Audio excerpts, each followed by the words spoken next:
The story kicks off with a heavy thought. You only get one shot at life, even if it's filled with regrets. That's why our MC is determined to make his next life better. This time, he wants to live without any regrets. He finds himself standing in front of two kids, a boy and a girl. The boy is desperately begging for help, while the MC just stands there, staring. He feels super nervous, and the crowd around him starts whispering all sorts of things, even calling him a monster for letting kids beg like that. He believes that he might be a transmigrator, as fragments of his past life surface from time to time. This world seems a lot like a popular game called Bright Fantasy, though he doesn't know much about it. He only bought the game because he saw a friend playing it, but he never actually opened it.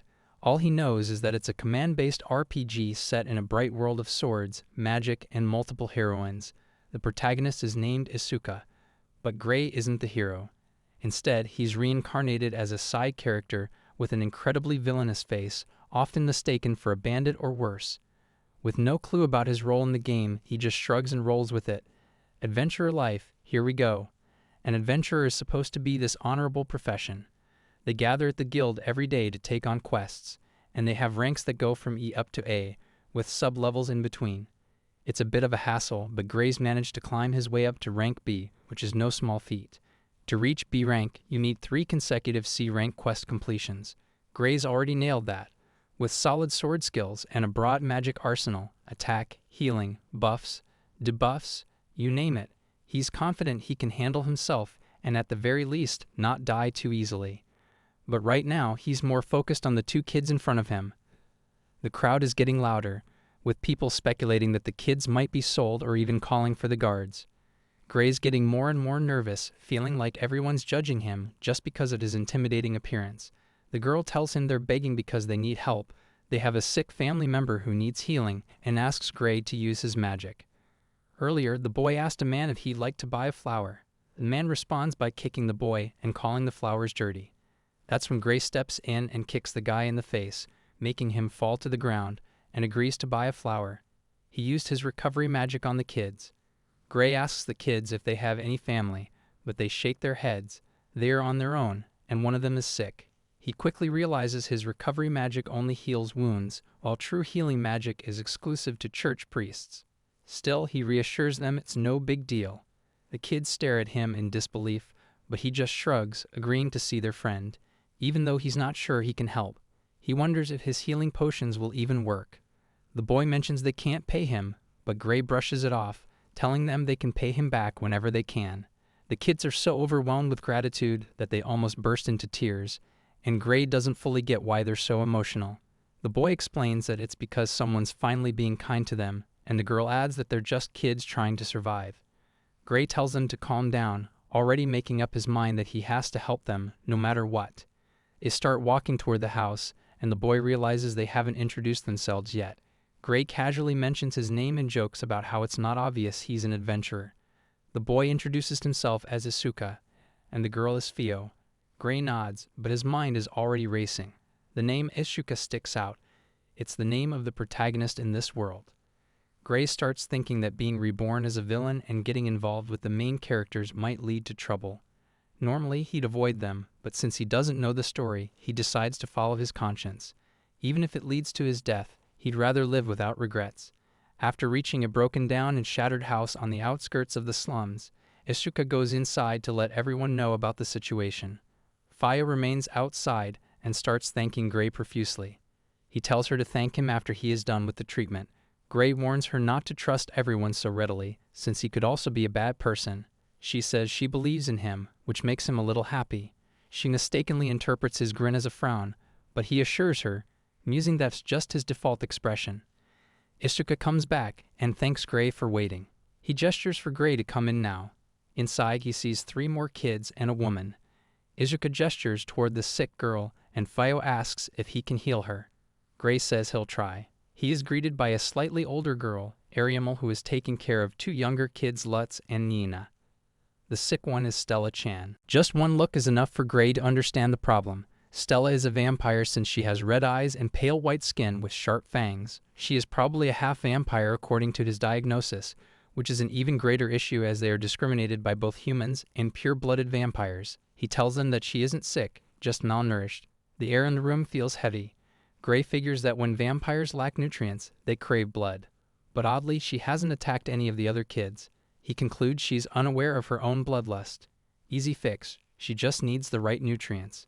He stands up, asking what they usually eat. Isuka mentions they sometimes eat church food, bread, but only when they can sell flowers. Gray apologizes and tells him to forget about it. He starts thinking that church food is only once a week and probably the best meal these kids get. He reassures them it's fine and tells them he'll provide food for a month. The kids can't believe it.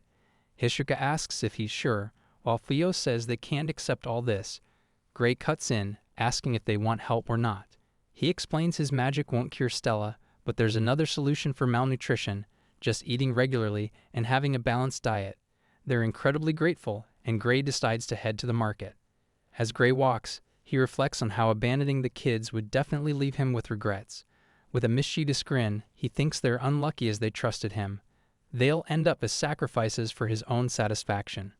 He also notices something about their health that doesn't sit right, so he decides to add fruits and bread to their diet for the day. Suddenly, a group appears. A bald man in black approaches Gray, asking if he's also keeping an eye on the kids in the cabin. Gray's temper flares. He grabs the man's wrist and slams his head into the ground. The already wary lads are now outright terrified of him. He growls that he doesn't know what they were planning, but it's not happening on his watch. Moments later, the intruders are sprawled out, injured. Gray warns one that if they so much as touch the kids, he'll turn them into food, slowly, starting with their fingers and toes. The terrified boy stammers, and Gray figures he's made his point. Pressing the leader's head into the dirt, he demands to know how they found him. The boy stutters, saying he thought Gray was after the same thing. Gray scoffs. Don't judge a book by its cover. After another well-deserved punch to the lad's face, Gray leaves. He starts thinking about how this world doesn't even have schools. Later, he's back in Bastoke, the city he calls home. He notes the huge Adventurers Guild building, where quests are posted with rewards matching their difficulty. It's an easy city for professional adventurers like him to live in, being on the route to the capital and other countries. The large population also means plenty of bandits, like the ones earlier who consider themselves part of the underground guild. Gray buys some bread, thinking that since he doesn't have a team, he'll keep all the rewards and can comfortably afford the kids' meals. When Gray returns, he announces it's time to cook. The kids are surprised. He doesn't seem like the type who can cook. Isuka panics, insisting he didn't mean it that way. Ariamel offers to help light the fire, while Gray catches Lutz eyeing an apple and ruffles his hair, telling him to wait. Ariamel notes this and takes Nina and Lutz aside. Gray notes how surprisingly well-behaved the kids are for slum dwellers. He decides not to dig too deep into their situation, figuring they can handle simple recipes. Nina tugs at his clothes and Gray looks down, telling her to stay still and wipe her nose. But then she calls him Dad. He freezes. It's wrong. He knows that, but part of him wonders if denying it would make her sad. Before he can figure out how to respond, Ariamel calls Nina over, gently scolding her for bothering him. Gray still doesn't know what to say. Soon, they're all at the table, and the woman announces the food is ready. Gray muses how he ended up eating with them. Isuka compliments the food, while Theo scolds him for talking with his mouth full. The two younger kids are making a mess with their food, and Gray can't help but feel a strange sense of warmth amidst the chaos. He wipes the younger kids' faces and watches as Nina thanks Dada. Ariamel picks up Stella to feed her, reminding her to eat slowly. Gray notices they're starting to regain some strength and mentions Stella's energy is coming back. Ariamel tells Gray to leave the cleaning to her, and he agrees. Isuka thanks Gray for the food, and Theo adds that it was really good. Gray brushes it off, thinking time will sort things out. He mentions he's heading home, but Nina doesn't want him to leave. She hugs him and hands him a doll. Gray takes it, wondering what he's supposed to do with it. Ariamel apologizes to Gray and tries to explain to Nina that Gray has his own house. But Nina insists. Gray chuckles and says it's fine. Kids are like that. Since it's bedtime, he decides to stay until they fall asleep. His mind drifts to his past life, his sister saying goodbye, his mom telling him to take care of himself, and his dad mentioning he's in high school. The last words he remembers are, "See you later." The next morning, Gray carries a bunch of food, thinking it should be fresh enough for now. He figures he'll stick to simple meals for a while and upgrade to better quality meat later. When he arrives, he sets the food down, and everyone is impressed. They start looking at the recipes and menu ideas Gray brought. He tells them he won't be coming every day, so they should eat well while they can. Ariel asks if he'd like to look around, but the others are still sleeping. Gray starts feeling like a dad about to leave on a business trip. He sees the 3 kids sleeping while Ariel asks if he slept well. She admits Nina's tantrum might have bothered him a bit, but it's no big deal. Ariel looks happy, and Isuka hesitantly asks if they'll see Gray again. He nods. He's got a plan. It's time to start making some money. Later, an old orc is running for his life, muttering that he can't win and knows it. He's desperate, saying that man isn't human. Humans are just cattle to him. But all his subordinates died to that human, their heads flying off easily. He keeps repeating that the guy isn't human until Gray appears with his evil grin. The orc panics, wondering why Gray is pointing his sword at him. Gray yells that they've just started playing tag, and the orc is it. Gray casually mentions there's something he wants to buy, so he'll need to collect the orc's head. The scene shifts to the Adventurers Guild, where Gray is scanning the mission board. An extermination mission for an elder orc catches his eye, and he decides it's a good fit. As he's pondering, he overhears the staff chatting about a guy with a dark sense of humor. They mention he's supposedly committed every crime under the sun: assault, blackmail, theft, you name it. Gray thinks if that were true, his adventurer's license would have been revoked ages ago. Just then, a guy approaches, teasing Gray about taking on an extermination mission. Gray recognizes him as Ganzus, someone he finds incredibly annoying. Ganzus jokes about Gray's cold demeanor and brings up rumors of him threatening kids in the slums. Gray brushes it off, thinking Ganzus only shows up because he's still salty about Gray rejecting his team invite. Ganzus brags about reaching rank B faster than Gray, but Gray fires back with a snarky comment about remembering your roots. Ganzus points out a goblin extermination mission, but Gray gets nervous. Goblins are way too low rank for him. The banter escalates, with Ganzus getting increasingly worked up while his subordinates try to calm him down. Gray ignores the drama and heads over to Sasha, the receptionist, to register for the orc mission. Sasha sighs at the childish behavior but helps him review the details. The mission involves an old orc spotted near a poor village, and the payout is lower than usual because the villagers can't afford more. Sasha suggests forming a temporary team, but Gray declines, knowing no one would want to team up with him anyway. He prepares to head out, thinking he needs to finish this quickly. Before leaving, Sasha thanks Gray and assures him no one at the guild believes the rumors about him. Gray shrugs it off, pondering the orc's parts can be sold for a high price as a powerful aphrodisiac, something nobles are always after. Sasha just shakes her head, wondering what goes on in Gray's mind. The scene cuts to the village, where the chief is overjoyed Gray accepted the mission despite the low reward. He introduces Marina, a village girl, and suggests she accompany Gray for the night as a form of compensation. Marina, terrified but feeling obligated, nervously enters Gray's room. Gray notices her fear and reassures her she doesn't need to stay. He explains that while some adventurers might take advantage of the situation, he's not one of them. He tells her to rest easy and promises to complete the mission so the village can return to normal. Marina, relieved, apologizes and wishes him good night before leaving. As Marina walks away, she finds herself thinking that Gray might actually be a kind person. She returns to the old man, who immediately asks what happened. She explains that Gray told her he didn't need her anymore, but reassured her that he would still complete the mission. Hearing this, the old man sighs in relief, just glad she's safe. The next morning, Marina brings Gray a small snack, hoping he'll like it. She knocks, apologizing for the previous night as he opens the door. Gray brushes it off and thanks her before digging in. As he eats, he compliments the food, but Marina downplays it. Once finished, he gets ready to leave.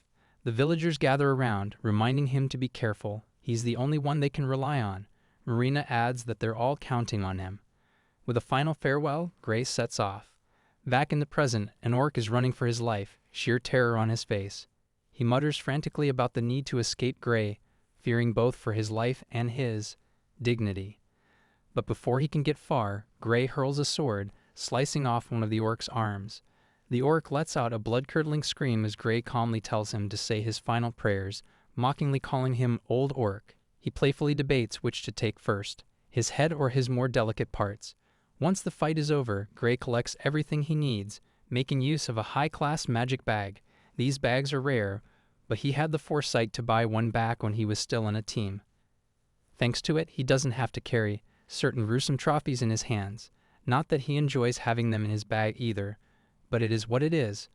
When he returns to the village, the townspeople are already gathered, waiting for news. Gray announces that the orc is dead and that the forest is safe to use again. The old man thanks him for his hard work, but when Gray presents the orc's head as proof, the villagers recoil in horror. That was definitely more than they needed to see. Marina asks if he'll stay the night since she was planning to cook for him, but Gray politely declines, saying he needs to leave soon. He apologizes, and although she looks a little disappointed, she says she understands. The villagers thank him once again and wish him a safe journey. Later, as Gray rides in a carriage, he reflects on how smoothly everything is going. His long-term plan is finally coming together, and he's close to making his dream home a reality. It's been a while since he started living in Bastoke, and while the inn is comfortable, it's time to settle down properly. He smirks to himself, noting that the old orc's family jewels will probably end up helping some noble families with their lineage. His quiet laughter unnerves the other passengers, who inch away from him. The next day, Gray is back at the inn in Bastoke, carefully stitching up a worn-out doll for Nina. He figures she'll be happy to have it fixed, but the fabric is so old that it'll probably fall apart again soon. Deciding to try something more permanent, he heads to a shop to see if alchemy can restore it. The shopkeeper recognizes him immediately, commenting on how Gray just got back, but is already preparing to leave again. He jokes that it must be for a woman, maybe some post-mission romance. Before Gray can respond, the man suddenly calls for someone named Lena, shouting that her father is at it again.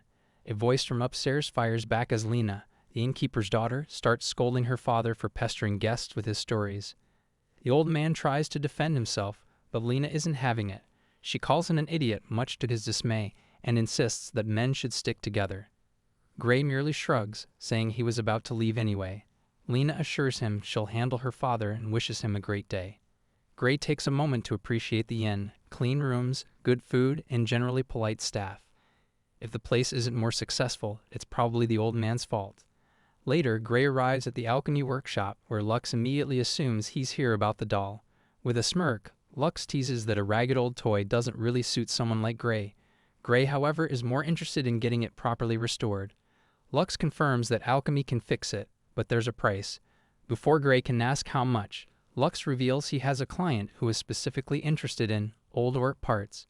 When Gray casually presents the orc's head, Lux recoils in horror, exclaiming that he wasn't supposed to bring that back.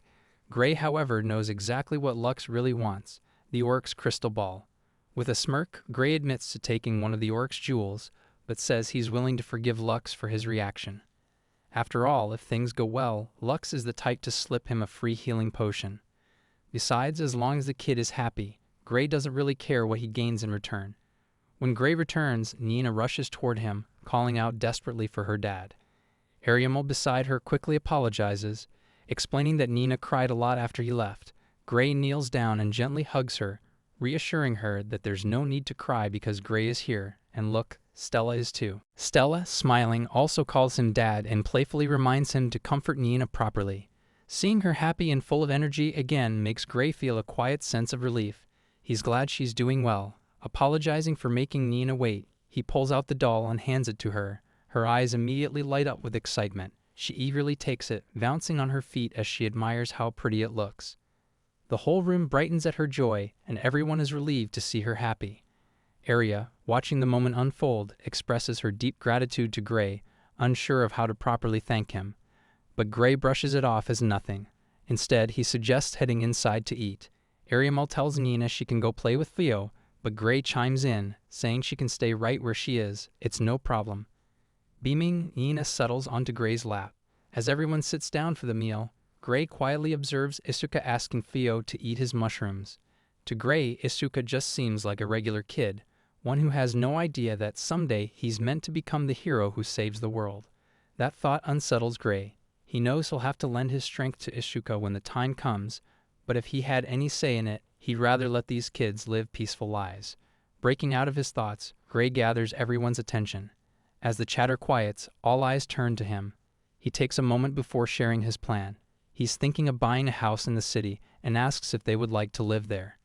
For a moment, silence fills the room. Then Isuka speaks up, saying they're all just really surprised. Theo hesitantly asks if Gray means just everyone. Ariel, still trying to process it, asks again if he really means all of them. Gray simply nods. Nina immediately declares that she wants to live with Dad, her voice full of excitement.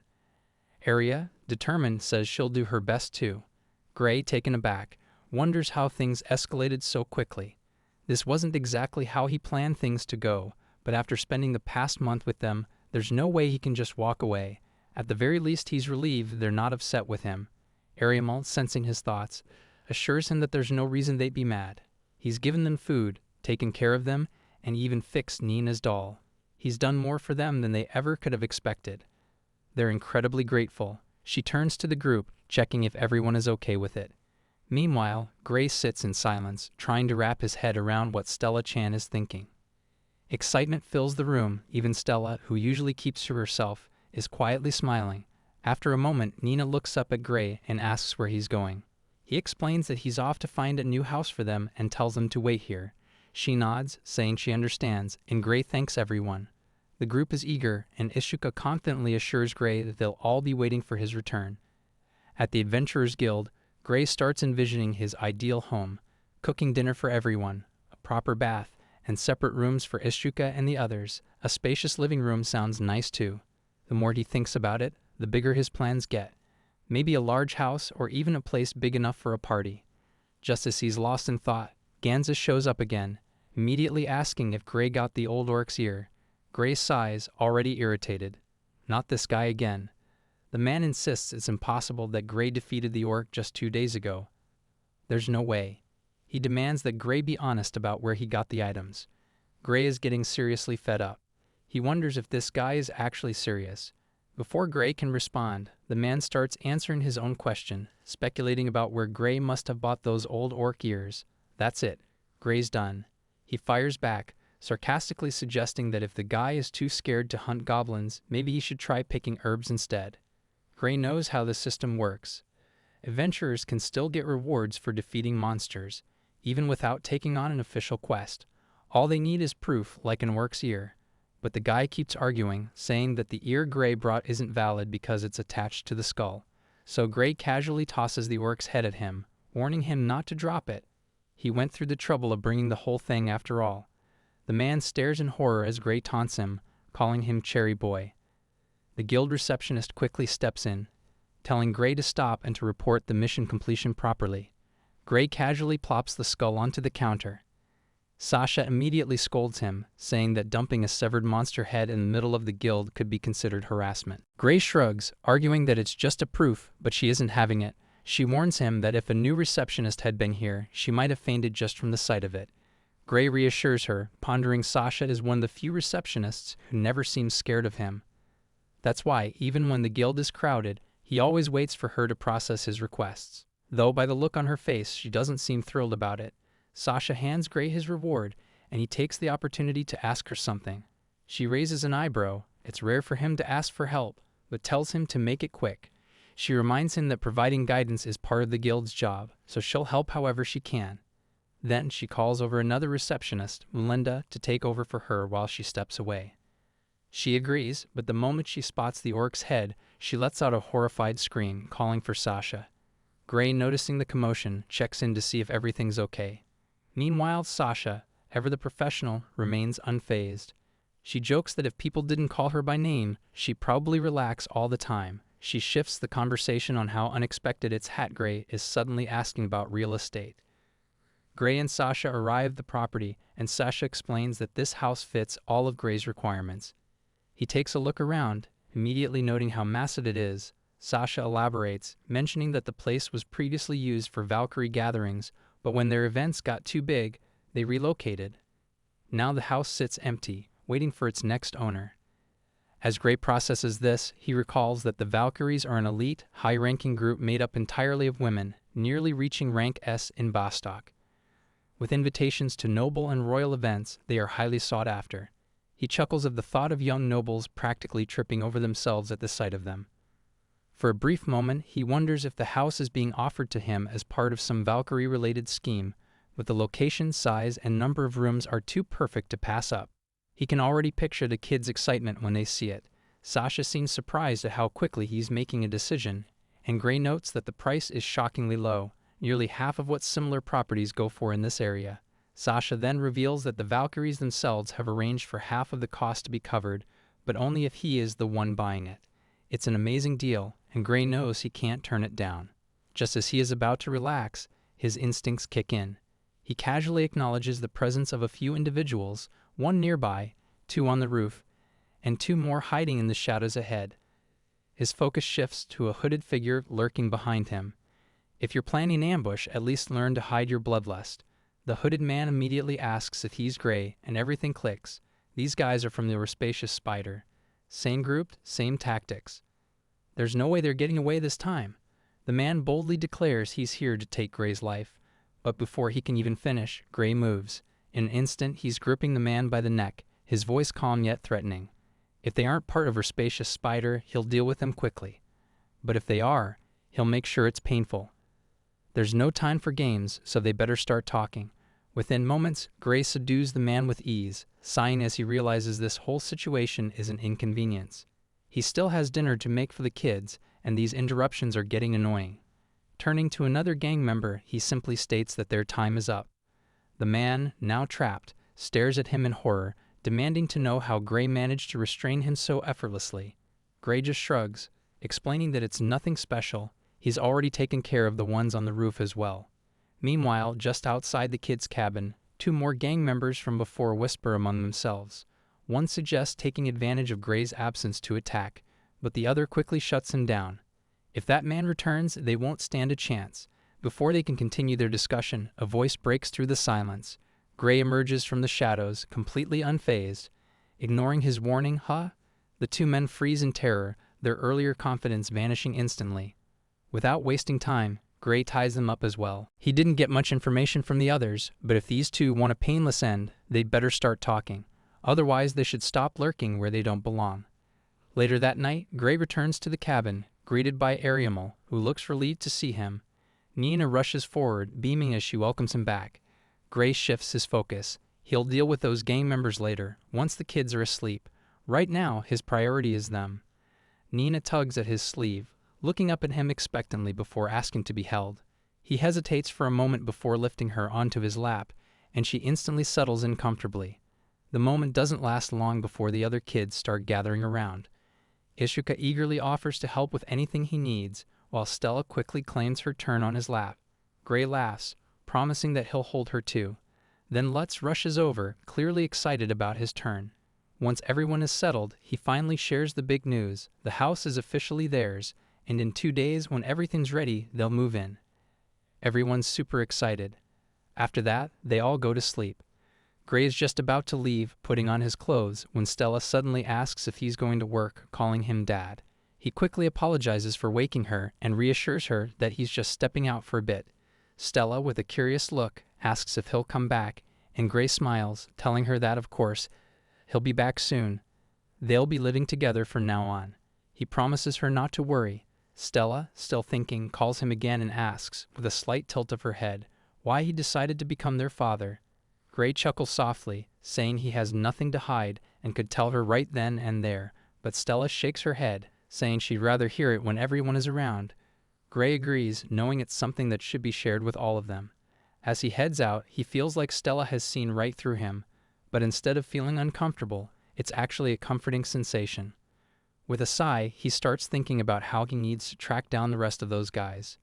He mutters to himself, Dad's going to work hard, and looks forward to the lads showing him the way to their hideout.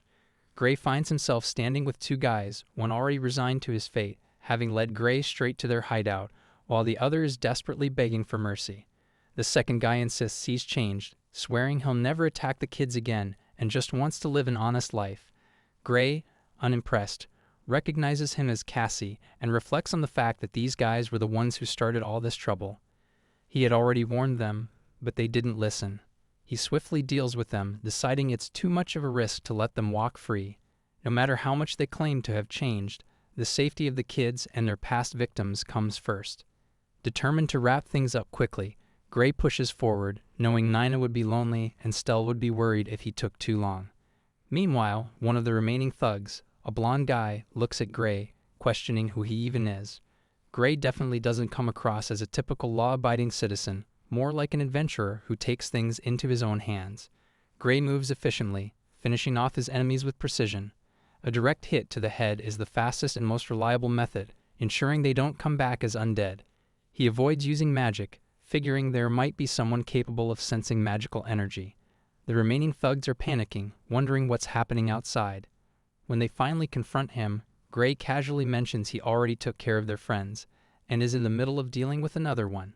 The fight doesn't last long. He wipes them all out. He notes the usual setup, a big cave serving as their hideout, and sighs, realizing it'll take some time to reach the boss's room. Before he can make much progress, someone suddenly shouts about an intruder, and a massive guy appears, boasting about being a former rank B adventurer. Gray barely reacts, already dismissing the guy as weaker than Ganzus.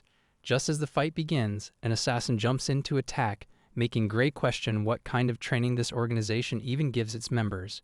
One particularly bald and terrified thug tries to flee, but Gray quickly catches up, knocking him down with a well-placed kick.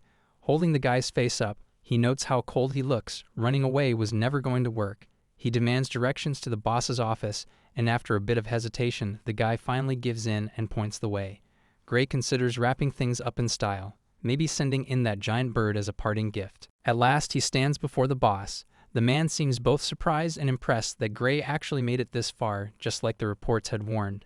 He's curious. What is Gray to those kids, exactly? Gray doesn't hesitate as he draws his sword, making it clear he's their father. The boss is baffled, laughing at the absurdity. Convinced, Gray has completely lost it. But Gray is short on time and has no patience for this conversation. He's ready to end it. He tells the boss to prepare to make amends in his next life. The boss, realizing things aren't looking great for him, throws out a cryptic remark about the kids, hinting that they aren't normal. But before any answers come, the scene shifts.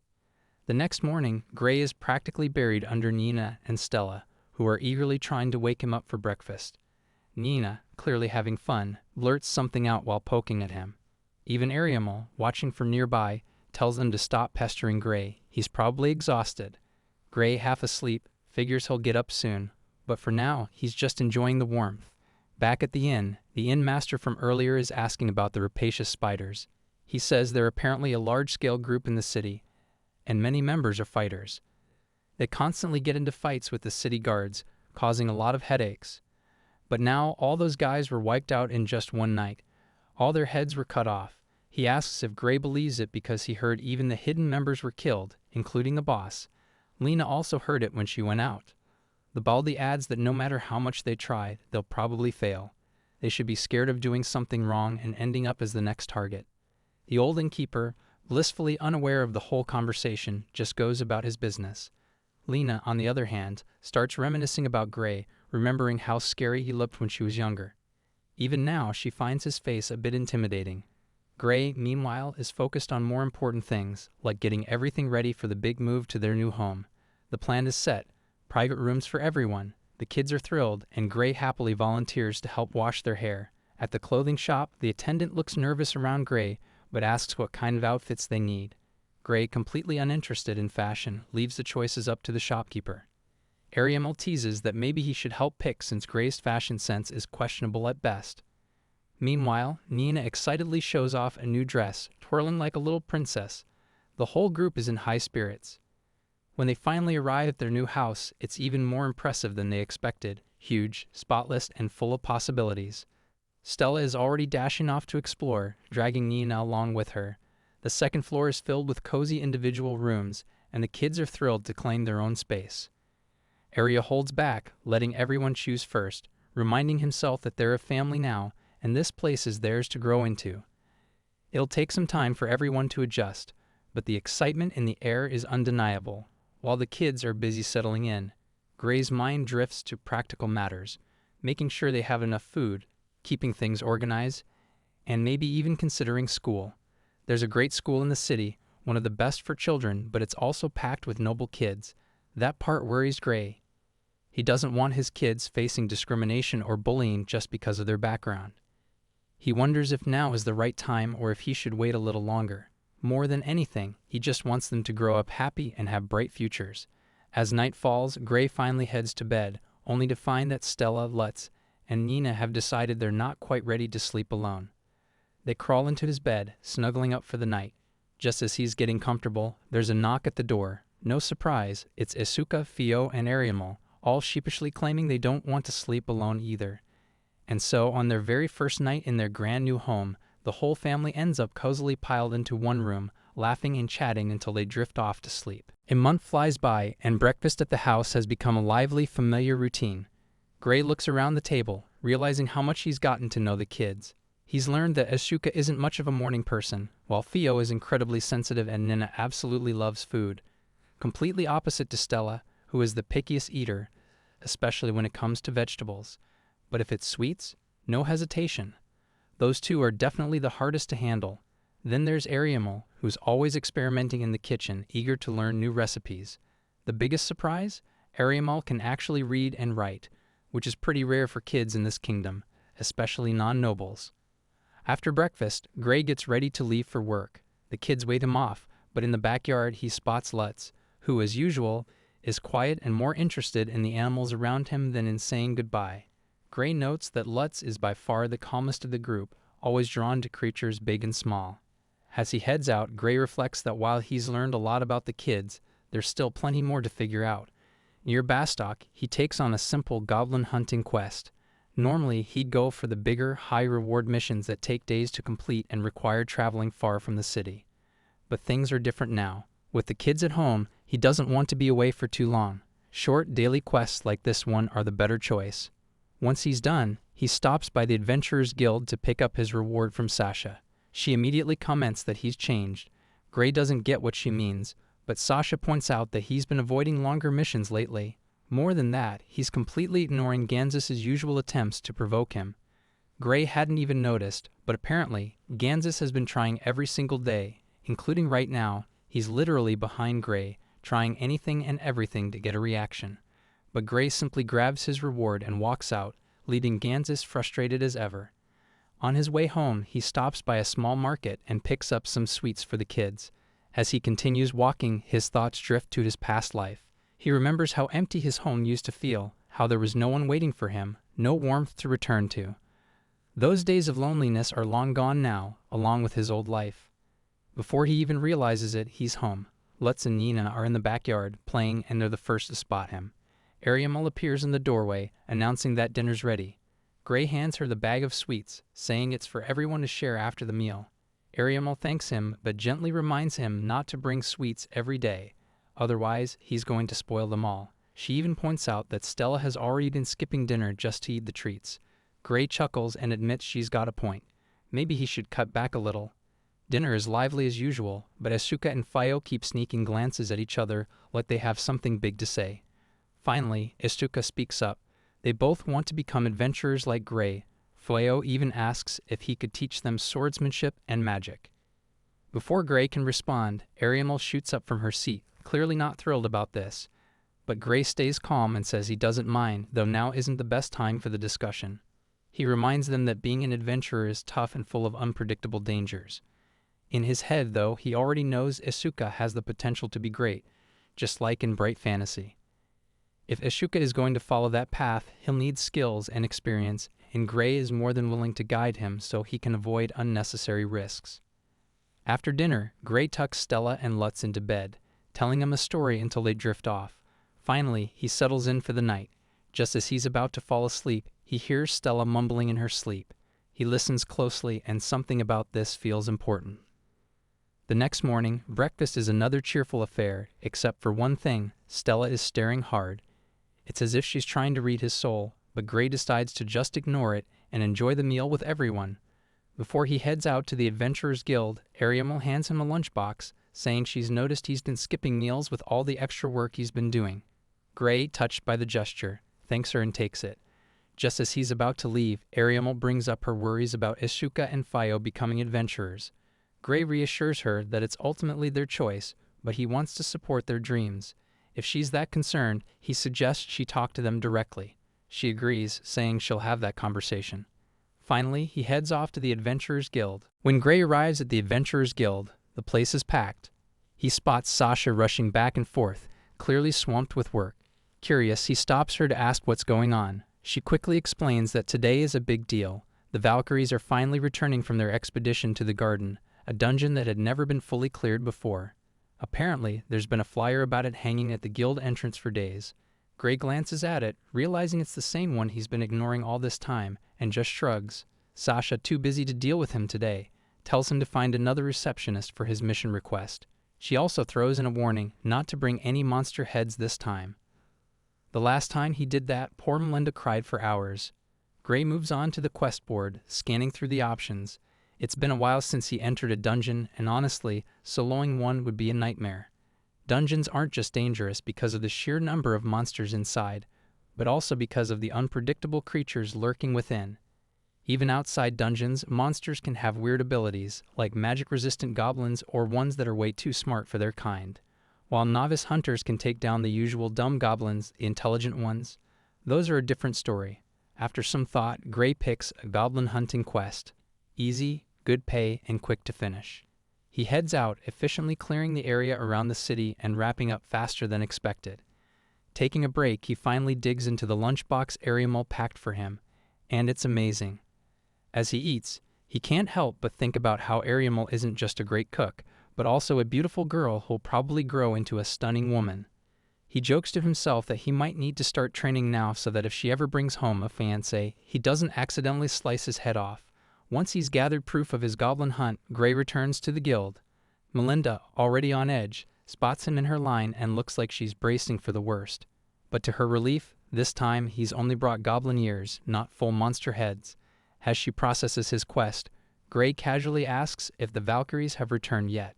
She confirms they have and are upstairs in a meeting with Sasha and the guild master.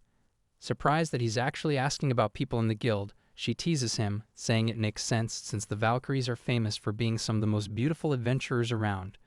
Melinda wonders if he's planning to wait around or go see them, but Gray decides against it. He actually did want to talk to them and thank them for the house, but since they seem busy, he figures it's better to leave it for another day. When Gray gets home, he thanks Ariamel for the lunchbox, and she's thrilled to hear he liked it. She promises to make him one every day from now on. After Gray takes a shower and has dinner with the kids, he decides to play some games with them. They're having a great time playing cards and laughing when, suddenly, someone starts knocking on the door. The knocking is so persistent it starts to get on Gray's nerves, ruining the peaceful evening. He's not happy, but he heads over to see who's at the door, and is surprised to find two members of the Valkyries standing there. Emilia, the Valkyries' leader, is the one on the right, and Kasia, her teammate, is the one on the left. Emilia starts off by demanding to know why Gray didn't come talk to them earlier. She's furious because Melinda, the guild's resident snitch, told her that Gray had been at the guild but didn't stop by to say hello. Emilia is clearly annoyed, and Gray, sensing trouble, silently thanks Melinda for being such a tattletale. While Emilia is busy giving Gray a hard time, Kasia, with a big smile, asks if Gray isn't going to invite them in since they're attracting a lot of attention out there. Before Gray can answer, Ariamel steps up behind him, asking who these women are, if they're friends of Gray's, and if they'd like some tea. The two women are caught off guard by Ariamel's sudden appearance, and Ariamel looks a bit confused by their reaction. Gray, without missing a beat, tells them to come on in. Once everyone's inside, Isuka asks who the women are, and Gray casually explains that they're his old teammates. Vio and Isuka are in awe, clearly impressed and curious about how skilled they must be to have been part of Gray's group. After Ariamel serves them tea, the conversation kicks off. Meanwhile, Stella and Nina sneak onto Gray's lap, clinging to him for no apparent reason. Gray's a bit confused, not understanding why they're acting so clingy, but Ariamel explains that the girls are jealous and don't want these women to take him away. Ariamel tries to pull them off, but the girls won't let go, insisting they don't want Gray to get taken away by these strangers. Emilia finally asks Gray who the kids are, and he casually replies, "My kids." She looks surprised for a moment before irritation crosses her face, making Nina a little nervous. Kasia quickly scolds Emilia for scaring the kids, then turns to Ariamel and asks her age. She reveals that it's 13. Kasia smirks, saying that explains everything. There's no way the kids are Gray's biological daughters. After all, 13 years ago, Gray was dating Emilia. That remark makes Emilia turn bright red, completely flustered. And there you have it, Gray's the real deal. No dithering protagonist who waits until his 30s to figure things out. He's a family man, whether he planned it or not. Back to the story, Kasia also notices little Stella is a half-blood. When Stella catches the two women staring, she shrinks back in fear. Gray reassures her, telling her there's nothing to worry about. These two won't hurt her. After all, half-bloods, especially kids, are rare in this world, often sold as slaves or treated horribly. Gray just wants to make sure she feels safe. Gray sits everyone down and decides to explain everything from the beginning. He tells the whole story, starting from when he met Isuka all the way to the present. Once he's done, Emilia and Kasha just nod, saying this is exactly the kind of thing Gray would do. They chat for a while, not just about the kids, but also about the house. Gray had already thanked the Valkyries for helping him get it at a lower price, so there's not much left to say. Eventually, he notices it's gotten pretty late, and the kids are starting to get sleepy. He decides to put them to bed, while Emilia and Kasha say it's time for them to head home too. Gray offers to walk them back, but they wave him off, reminding him that they're rank A adventurers, they don't need an escort. He says goodbye, telling them to drop by any time. Just as they're about to leave, Ariel pops up to see them off as well. She tells Emilia that even if Gray isn't home, they're welcome to visit whenever they like since any friend of Gray's is always welcome. The word friend hits Emilia like a dagger to the heart. She definitely sees herself as more than just a friend. With her pride a little bruised, she and Kasha head off, promising to visit again. The next morning, Gray says goodbye to the kids and gets ready to head to the Adventurers Guild. On his way out, he spots Isuka and Theo practicing basic sword techniques. He reminds them not to overdo it. Pushing too hard could get them hurt. They nod but also ask if he can start teaching them magic next time. Gray tells them that before they even think about learning magic, they need to learn how to read and write, something they unfortunately don't know yet. After saying his goodbyes, he heads off, thinking to himself that the life he has now is worth more than any rare treasure. He feels like he could take on anything to protect this new life of his. Maybe this is what it means to be a father. At the guild, he bumps into the Valkyries again. Halsaria mentions she's about to head out. Gray assumes it's for another expedition, but she clarifies that she's actually on her way to report to the city lord about their dungeon raid in the garden. She asks if he wants to know what the dungeon was like, and when he says yes, she tries to turn it into an excuse for a little one-on-one time. Before she can finish, though, Kasha grabs her and drags her away, saying they're in a hurry and Emilia can flirt some other time. Once they're gone, Gray chats with Melinda, grabs a new quest, and sets off. As he works on his mission, he reminisces about his old adventuring group, Blade. The team included Emilia, a swordswoman, Kasha, a healer, and Gray himself, a magic knight. Their leader was a lancer, and there were two other members whose names he doesn't mention. They started as an average group, but through experience and hard work, they climbed the ranks pretty fast. Gray doesn't dwell on it for too long, though. He finishes his mission and heads back to the guild to collect his reward. On his way out, he runs into Emilia and Kasha again. They chat for a bit, and Gray asks how the meeting with the city lord went. Emilia sighs, saying they talked about a lot of things, but the big news of the day wasn't even the dungeon. It was about a new hero chosen by the Oracle from another country. Gray is caught off guard by this, and Emilia doesn't look too thrilled either. She explains that the Lord and some nobles wanted the Valkyries to join the heroes' party, mainly because they're a high-ranking group on the verge of reaching rank S+. Since they're an all-female team, it was clear that the nobles had other motives. They wanted one of the Valkyries to become the hero's bride. Gray asks if she accepted, and Emilia practically yells that she refused. She felt like she and her team were being treated as objects, not adventurers. Kasha quickly scolds her for shouting inside the guild, and Emilia, realizing everyone is staring, apologizes before storming off. Later that day, Gray arrives home and is immediately swarmed by the kids. Ariel tells him that Lutz, Nina, and Stella have something important to show him. The kids proudly line up, holding out papers with drawings they made of him. Prepare yourself for cuteness overload. Gray takes one look at their work and collapses on the spot. The kids panic, thinking he doesn't like their drawings, but he quickly pulls them into a hug, telling them he's beyond happy. He's so happy, in fact, that he vows to buy special magical frames resistant to fire, water, and impacts just so he can keep their drawings safe forever. At that moment, Gray makes a new promise to himself, to become the best father ever. The day starts with Gray waking up to the kids sleeping around him. He gets up and thinks he needs to buy picture frames today. As he leaves his room, he runs into Ariel, who's about to prepare breakfast. But Gray says today he's the one who'll make breakfast. While Gray cooks, Ariel sets the table. Then Theo bursts into the kitchen, apologizing for being late. Ariel, with messy hair and clothes, is surprised to see Gray cooking breakfast and a little embarrassed by her disheveled appearance. Gray says she arrived at the perfect time and asks her to wake everyone up. Theo goes to wake Isuka, and her shouts echo through the house. While Theo tries to wake Isuka, the three little ones wake up on their own and sleepily walk to the kitchen. Gray leaves Ariel to finish preparing breakfast while he heads to the battlefield with towels in hand to help the kids wash their faces. It seems like an easy task, but it's not that simple. While he tries to wash Nina's face, who acts like a scared kitten around water, Stella plays with the water more than actually washing her face. And Lutz? Oh my God, someone help this boy. After this fierce battle, Gray returns with the kids, completely soaked. As he dries himself off, he tells Ariel not to prepare his lunchbox because he's not taking a mission at the guild today. The kids get excited, asking if Gray isn't going to work. Gray says he's staying home today, and more than that, they're all going out together. Stella asks if she can come too, and Gray says yes. After all, this is a family outing. Stella is overjoyed by Gray's words. Meanwhile, Gray knows why she asked that question. She must be worried that people will stare at them because of her. But he says if he finds anyone like that, he'll cut them, or rather, he'll solve the problem peacefully. Gray also mentions that the other day, while talking to Ariel, one of his friends, he was stopped by a guard who thought he was a suspicious man approaching an elf. And today, during their outing, he was approached again. This time, the guards accused him of being a child kidnapper.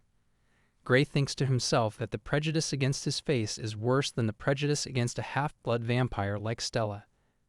The guards start interrogating Gray in the middle of the street, saying these kids can't be his because they don't look anything like him. But when one of the guards mentions Stella, the child with purple hair and red eyes, they insist they're just doing their job and decide to take Gray to the station to sort things out. Ariel then shouts at the guards, saying they're a family and that the guards only see the kids as citizens when they're clean and well-dressed. The guards seem confused, but Nina and Lutz cling to Gray's legs, begging them not to hurt their dad. Gray feels uncomfortable because, from the guard's perspective, it looks like he's using the kids as a shield to torment them. Well, either way, it works, and the guards leave. Ariel grabs Gray's arm and leads everyone away from the scene as far as possible. As they walk away, Ariel, with a serious expression, says the guards never helped them when they were wearing rags and surviving on scraps. After a few seconds, Ariel snaps out of it and starts apologizing, her face red with embarrassment. Gray just thanks her, saying today the protector was the one being protected. After all that, Gray heads to the inn where he used to live before buying his house. There he meets his friend, the innkeeper, and his daughter Lena. Both are shocked that Gray suddenly has kids. Gray, with the kids in his arms, says there's nothing strange about it. His friend says he just finds it curious that Gray suddenly did something so different from what his appearance suggests. So the innkeeper and Lena decide to prepare a big lunch to celebrate with Gray. And so everyone enjoyed a delicious lunch together, while the kids seemed to have fun getting to know Lena. Gray told his friend that his cooking had improved a lot. In response, his friend says the food just tastes better when you're with family. A few days after Gray's outing with the kids, he is at home talking to Ariel. She says she's going out with Lena today to do some shopping, and Gray is happy that he introduced Lena to Ariel since they become good friends.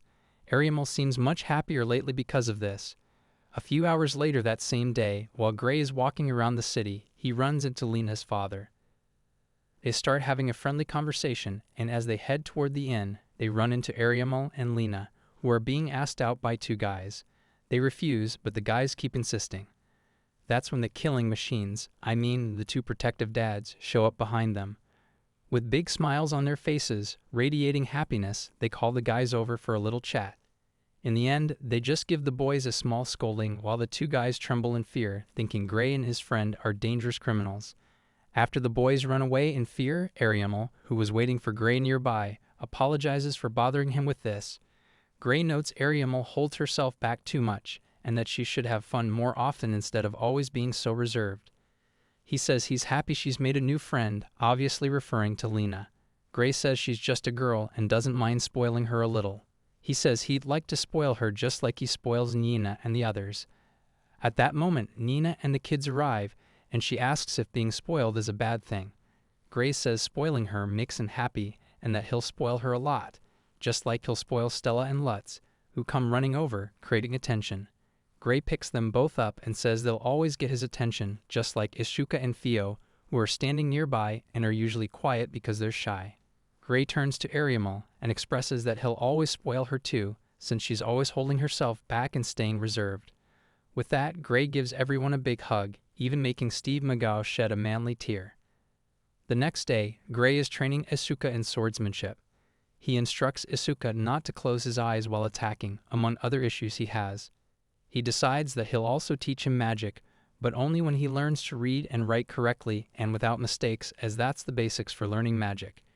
Gray also says it's not worth teaching someone who doesn't dedicate themselves to their studies. While Gray is teaching Isuka, Ariel watches the entire training session through the window. Gray remembers he only started giving lessons to Isuka and Theo because Ariel, who was against it at first, asked him to teach them. Gray sees Ariel as a child with a very mature sense of protection, especially for her age. After leaving Isuka completely exhausted, Gray tells him to rest, and it's now Theo's turn to train. Now we'll shift the narrative to another place, specifically the Holy Church Storia, where a middle-aged man is talking to a supposed young knight. The man, dressed like a priest or bishop, speaks to the boy with a smile on his face. He says the carriage will arrive soon to pick him up. The boy, with a somewhat depressed expression, just accepts what the man says.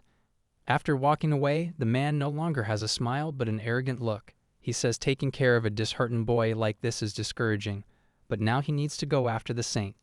The knight beside him confirms that the saint is in the neighboring country.